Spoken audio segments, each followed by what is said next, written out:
Hello everybody and welcome. In this video I'm going to show you how to enable Buzz Boost for your earbuds INFINIX Buds Neo.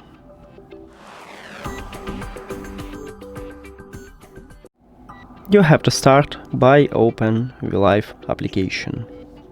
If you add your earbuds to the application, you will see them at the device list. Click on them, and right here you need to find equalizer sound and click on it. At the second line we have Buzz Booster, and you need to click on it and then click confirm at the right bottom. And as you can see, we just change it and now we use Buzz Boost.